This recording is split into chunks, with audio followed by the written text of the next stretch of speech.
Amanda here with Quality Living with Peaceful Support. Our Quality Living show is simply that, ways to talk about quality and improving our living situations. We have wonderful guests, people that you would never even possibly think of had a huge role in supporting our community, different gardeners, doctors, and just those that help run our area. And today we have a really special guest, Leslie Wilkinson from Nature's Coastal. Hi, Leslie. Hi, how are you today? I am staying warm and absolutely having just a bright and beautiful day. Yes, it's wonderful on the coast. Mm-hmm. Always wonderful. Absolutely. That's definitely quality. It is. It's a good way to go. We are very fortunate to be in this area. How did you find this area, or did it find you? We found this area, but I think it found me. It had to do with wanting to get out of the heat of the valley of Northern California. I grew up where you could literally fry an egg on the pavement in the summertime. So I wanted water. I wanted to be someplace where it was cooler. And I'd spent time as a child on the Oregon coast with extended family up here. So it was a pretty easy jump for me to make in 2016.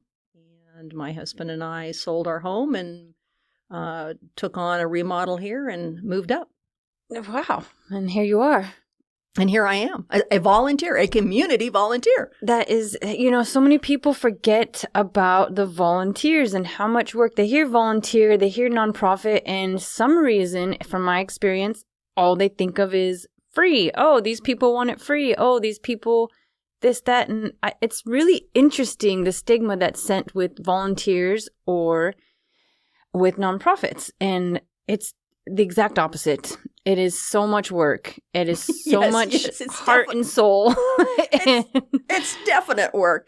And I think that when people think of nonprofit, they think about places that give grants, like the Ford Family Foundation, for example, which is pretty active around here. But that's not what Nature's Coastal Holiday is all about. Nature's Coastal Holiday is about the Festival of Lights, and our mission statement is to raise funds to improve Azalea Park. And we've done that. When it first started out, there wasn't a lot of money, but as the decades have gone forward, we were instrumental in putting security cameras in the park. Oh, wow. This was several years ago.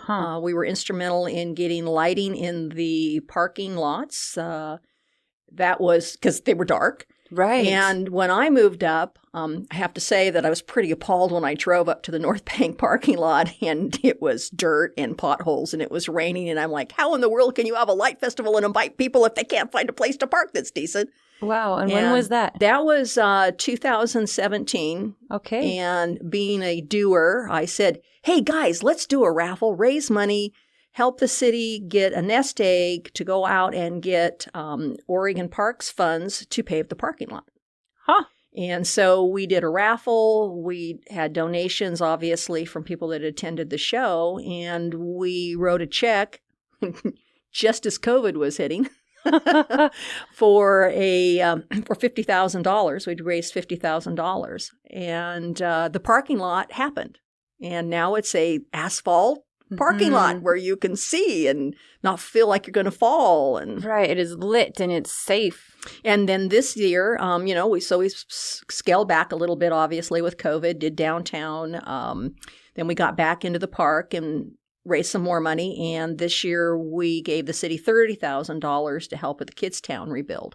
Oh, really? Yeah, that's what Nature's Coastal Holiday is all about. We do, some small checks here and there for programs and projects that have immediate impact, such as the high school looking for funds that they needed for their graduation. So we do small things like that. We did wreaths across America, which is for making sure that every serviceman has a wreath at Christmas time. Oh, my heavens. So we help with that. So we do small donations with that. But it's the park. That's what we focus on. How do people get in contact with Nature's Coastal Holiday? Well, Nature's Coastal Holiday has a website. I know. What? I know. It's amazing. It's a nonprofit with a website that functions. Because that's not always the way it works, is it? No, it's so random. They're all so random. Yeah. When I first got involved, they had less than a functional website. So we threw the baby out with the bathwater per se. Okay. And built a new website where you can make donations. You can see what's going on. And that's naturescoastalholiday.com. And it's got when Santa's there, FAQ. We have a lot of people that contact us having questions like, do you supply wheelchairs? Is it a walking display? Do we drive through? How does all this work? There's a plethora of questions that come in during the season. So our website's very functional, and it has a contact form so you can email. That is phenomenal. And there's ways for people to volunteer, because volunteering is how we all function and how we even operate. Well, yes, because guess what? There are no magic elves that put up the lights. I don't know. I'm not to ask Santa about that. Yeah, there are no magic elves. There are 14 board members. And basically what we do is to keep the displays in order, help organize, line the displays out each year, get them to the park. But it's the community. I want to stress that it's your community lights show. It's not Leslie's community light show. It's not Amanda's community light show. It's your community light show. So don't tell me that you're too busy for a couple of hours to come string lights. Or if you walk in the park and you see us out there working, I'm a little confused why you don't come up and maybe help string a couple of cords while you're out there. I mean, you're there to get some exercise, aren't you? Right. Yeah. We can supply that. Yes. So, yeah, volunteerism is where it's at. It has to happen. And then we have to have businesses and organizations that host each night. Okay. There are 33 nights, 34 nights this year. And without organizations and businesses to host a night, in other words, coming up with 8 to 16 people to handle the ticket booths and the snack shack where we pass out cookies, we can't open. So this is this is full on volunteer all the way from beginning to end during production, not just setting the lights up, like actually operations of the whole process. Yeah, this is Disneyland on a volunteer basis. This is what this is. It's Disneyland on a volunteer basis. It's so funny. I got to tell you, every once in a while I have to check my red hair when somebody posts on Facebook, how come you're not open through New Year's Day? And I'm like, hey, dude, I haven't had Christmas yet, okay? Yeah. While you were having turkey and ham and opening up gifts, kiddo, I was down at the park. Wow. So if we want to close on the 27th of December, I think that'd be perfectly okay. Absolutely. So that duration of the festival for the 34 nights goes? Well, we're opening this year like we always do, which is the day after Thanksgiving. So we open up November 24th, and we run every night from 5 to 9 through December 27th. So we are open on Christmas Eve, and we are open on Christmas night. The only caveat is we know how the weather can be. Of course we do. So we call it extreme weather. And extreme weather is driving wind and rain. If it looks like it's, the heavens have opened up and nobody ought to be out, don't expect us to open. But we always post by 3 o'clock if we're not allowed to open. Okay, due to weather. Yeah, due to weather. And we make that call. We're pretty good about it. Getting it right up there on our Facebook page, which is Nature's Coastal Holiday Brookings. Okay. Because believe it or not, there was a Nature's Coastal Holiday in, I think it was South Carolina. So we decided that we should put Brookings. Brookings, yes. Get Brookings behind it. So we post there, and people know what's going on. I'm always amazed that it's pouring down rain, and it's 4 o'clock in the afternoon, and the heavens are howling. It's 35-mile-an-hour winds, and somebody goes, "Well, I drove all this way." Like, hey, dude, you shouldn't have been driving. Yeah. You should have been home with soup. Where were you? You did not get the memo? For sure. I know I've definitely charged it in the rain when they were shutting down. I was there with my nephews, and we were soaking wet, and they were the box offices were deciding if they were going to stay open or close, and they're like, we're just shutting it down. And we were so grateful to catch the tail end of it. Well, and the shutdown is not because we don't want to be there or our volunteers don't want to be there. It's safety. Completely. I mean, there's some seriously old growth in that park. Mm-hmm. And we can't run the risk. We just can't run the risk. Yeah. It's not safe. And we don't want something to happen. Mm-hmm. So that's why we make that call. Uh-huh. But, I look at it this way. So let's say it rained on Friday. You live here, right? Correct. It's raining on Friday. It's raining on Saturday. You're really bummed. Hey, guess what? We're open Sunday, Monday, Tuesday, Wednesday, Thursday. Yep. And sometimes coming out on a Monday or a Tuesday or a Wednesday night when we're a little bit slower is actually cooler because you can take your time. Mm-hmm. Right. Uh-huh. When Santa's there on Fridays and Saturdays, it's busy. Oh, is he there every day? No, he's only there for Friday and Saturday nights. Yeah, okay. in his Santa house, which was another community project volunteer thing. Huh. We were able to get Cascade Home Center donated materials. We got together with South Coast Business and Alternative Youth Activities out of Coos Bay, and they supplied the manpower. And Santa had a new house last year. So that was a great thing right there by the snack shack, and everybody loves that. Everybody loves that. Yeah, and all ages are welcome to come up and see Santa. Oh, gosh, yes. We do pictures. Twinkle is there, the reindeer, the official Santa bouncer. Right. It's not like I don't know Twinkle. So we get them in and we get them out. The line moves pretty quick. Good. And some kids don't want to see Santa. They can always stand there by the railing and wave to Santa, and he'll wave back if they're a little shy about Santa. So that's something that's good. And businesses that want to send, I'll call them humans or magic elves, to volunteer To host a night? To host a night. How does that function? Well, it's pretty simple. First of all, you need a minimum of 8 people. Okay. And 8 people mean adults. Okay. We used to do children, but the rules have changed in the insurance world. Right. Yeah. and the health care and everything else. So now we say 16 and older. And if you have a 16-year-old, he must have a guardian or an adult with him or her in the ticket booths and the snack shack. So it's a minimum of 8 people, maximum of 16. So if you have 16, you can work 2 2-hour shifts. Okay. So that's how that works. We call it hosting a night. All that information's on the website, and you sign up. The contact is on the host a night, and then you just show up with your people, and it works fairly well. Perfect. Works fairly well. And the Facebook is the website? No, the naturescoastalholiday.com is an actual standalone website. naturescoastalholiday.com. Yeah, and that's where all of the forms are and all of the PDFs are. Facebook does not do PDFs. Okay. I'm not a Facebooker, so. Okay. Sorry. Wait. I'm like twice your age and you're not tech savvy? I'm confused here. I know. We do Instagram.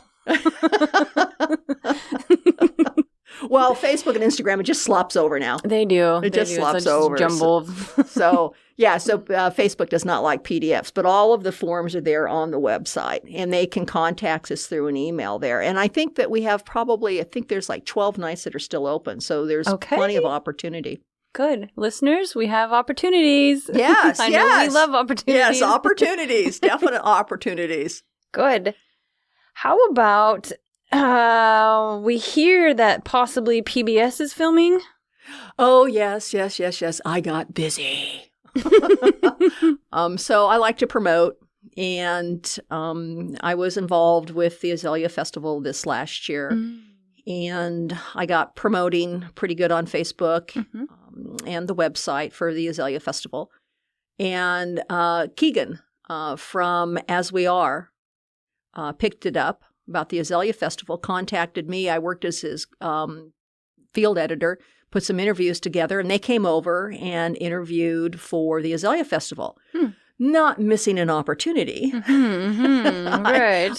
I roped him in on point for Nature's Coastal Holiday, and that will be probably a whole show. And I think whole show could actually be 20 minutes of the Life Festival, and we're hoping that's going to be opening night. It's all, contingent on weather, et cetera, for filming. Mm-hmm. And that'll be great because I think it'll get the story out more about this special event, which started in 1997 with 20,000 lights, and they were making cookies by hand. Oh heavens. Yeah. So the cookies are not made by hand? Well, we get them from Santa's official right. cookie manufacturer now. Okay, perfect. Yes. Via Fred Meyers. Thank you, Henry. Perfect. Good. Yeah. But that's a huge progression from 1997 to just donations of cookies, handmade cookies, and lights from where? From garages. They were scrounging for garages. So obviously the story predates my existence here, but it goes as follows. They had gone up to Shore Acres. A group had gone up to Shore Acres and said, hey, how come we can't do this in Brookings? And that was in July. They went in December of 96. In July of 97, they approached the city council to take over Azalea Park to put this little light festival on. And they got the go in September and then started scrounging around for lights. And that is how it all started.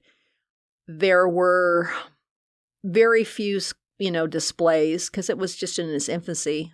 There were displays over the coming years that were welded by city workers as well as the high school and then some other individuals, which includes things that are definitely one of a kind. It's the octopus, the seahorse, the mermaid. And you're not seeing those anyplace else. Right. The big elk, the wolf, the fox, all of these little things that are these real great 3D creatures. Those are all handmade here from locals. And then there are other things that have come in that are handmade. And then there's commercial, which is probably about a 50-50 mix between commercial as well as handmade stuff. Nice. And these are from our supported businesses in our area. Yes, because without the businesses, we couldn't purchase new things to keep the display fresh. So the mega tree is another prime example. We call it the mega tree. It's the dancing tree in front of the stage. Oh, yeah. Okay. We love that one. which, by the way, has a whole new program this year. We're pretty excited. Yeah, pretty excited about that. That's another home build. Figuring out how it works and getting it together and, vamping a flagpole to work, getting the other trees made. And they're all RGB lights, so they're node lights. So they can play 255 different colors each node light can. Oh, and man. that's why you get that vividness and you get that show that dances to music. Oh, man. And then we add the 3D glasses, or what are they? Yeah. Can we talk about those? Yeah. Okay. The 3D glasses work really well. So we buy those 3D glasses. We went through, what did we buy? We bought 6,000 last year, and we had to buy new glasses this year. Yeah, we went through 6,000 of them. But the glasses are so cool because if it's a snowman motif on the glass, then you see the snowman in the lights. And I always tell the kids, hang on to those glasses. And I tell the parents, hang on to those glasses because they make the fireworks look really cool too. Exactly. I experienced that. Yeah, for the 4th of July. So it's like you can see the snowman in the fireworks. It really does work. I took the advice and it really does work. It does work. I know. I'd say you spend $1.50 and look what you got. 2 holidays out of it. Exactly. It's pretty cool. It's pretty cool. So back to how it started, it had some growing pains. As with everything, it ebbs and tides, right? So there were some years where it was really great. And there was a little, who's going to run it kind of thing. Because it didn't start out to be a nonprofit. That's the other thing you need to know. Okay. It didn't start out to be that way. It was just a group of people and they were kind of ad hoc. And then they started getting different organizations together, and they thought maybe the various organizations could run that, and that was marginally successful. And then in 2013, Klaus Gielish, yes, Klaus, I know, believe that or not, Klaus Gielish and his wife Dorleen were on board, and they went ahead and started refurbishing the displays from, incandescent to LED. And Klaus was really instrumental in getting the organization going. He brought me on board, other individuals on board that were, I call it hell-bent for leather. Okay. People, like I don't want to hear why we can't do it. Right. Yeah. Show me a no and I'm going to do it. Yeah. I don't want to hear this no stuff. I am so tired of that. Right. Because no don't get you nothing. Nothing. Exactly. Exactly. So, nowhere. Yeah. It gets you nowhere. So he brought people on board, all with our different fortes. I'm promotion and graphics, because that's what I went back to school for at 55, and design. And so that's my forte. Oh, phenomenal. Even just these couple of years that I've been here, watching the evolution and the progression is just, it's like magic. It's a miracle, a true Christmas miracle. I won't tell you who this was that said this to me. It was a past political official here in town who said, "When is enough, Leslie?" And I said, "It's never enough." Exactly. There's As no we were such buying thing. more lights. When you're talking lights. I know. Wait. You don't want me to put more lights in that bush? I'm confused. How good. So that's how it's all gone. And I think that the community needs to understand it. We started like the best light show on the Southern Oregon coast. And then last year we got really daring and we said, we're dropping the word Southern.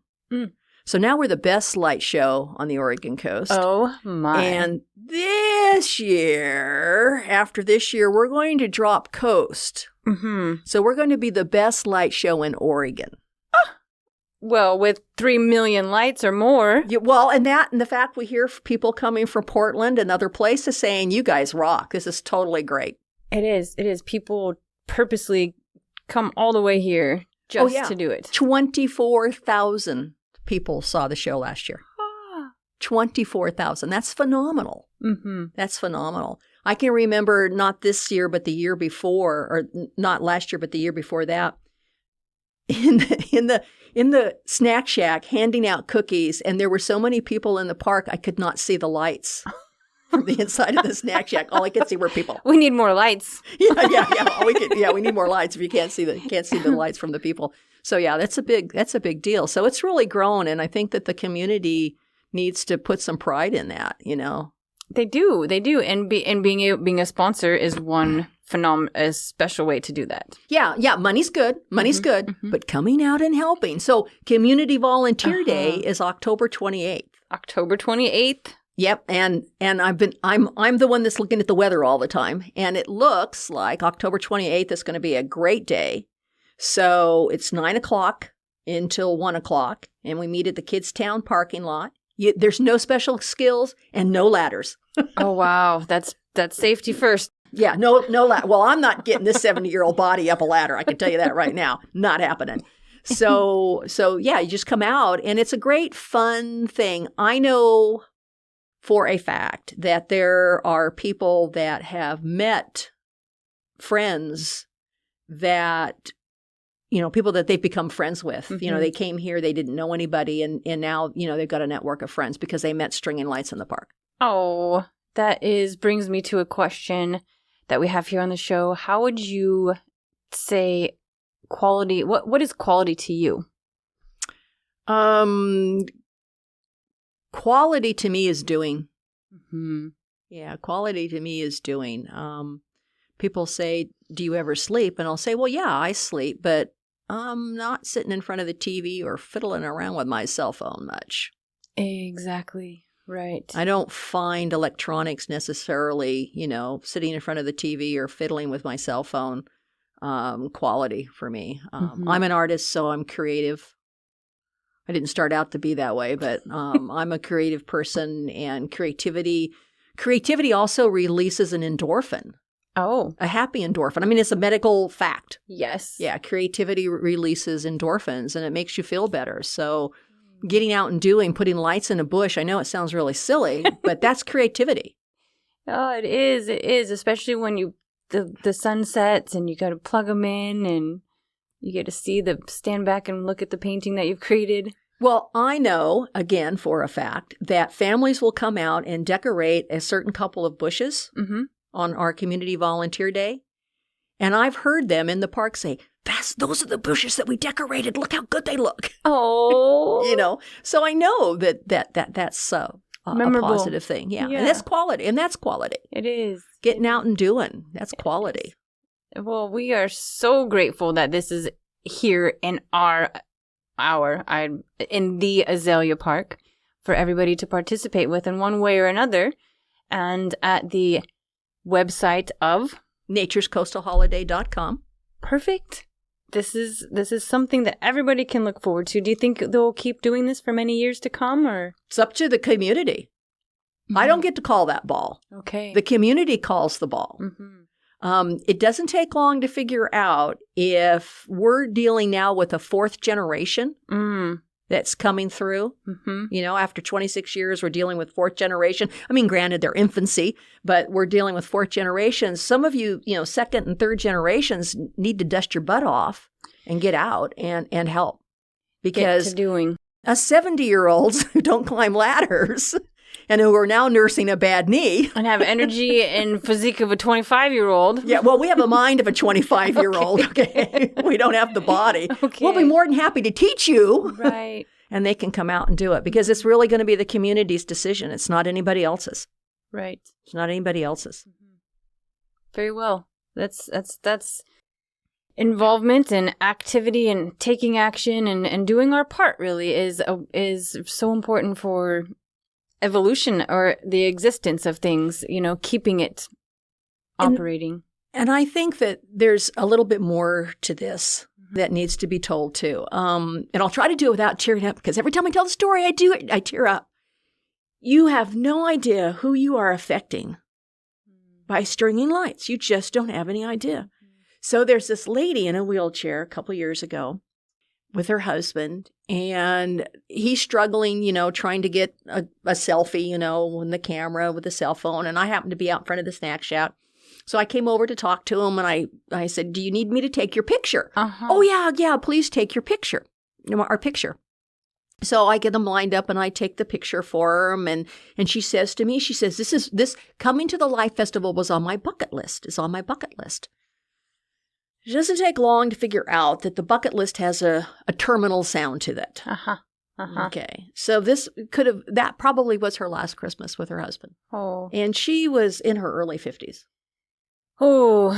So you don't know who you are affecting. Mm-hmm. And, you can write a check out to, the United Way or Heifer International or whatever you want to do to make you feel good at Christmas time. Mm-hmm. But when you hear a story like this, and understand that that's happening multiple times in the park. Mm-hmm. Seriously, dust your butt off and get out.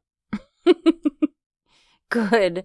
Well, I personally I will be there. There's a couple different organizations and businesses in the community that said that they're sponsoring, and they invited me to volunteer and string lights with them. So I personally will be there.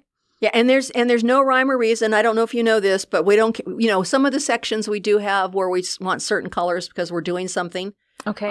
In fact, this year, the high school has a display. Mm-hmm. So they're doing a Bruin Bear. Mm-hmm. But other than that, it's just, here's a bucket of lights, go make happy.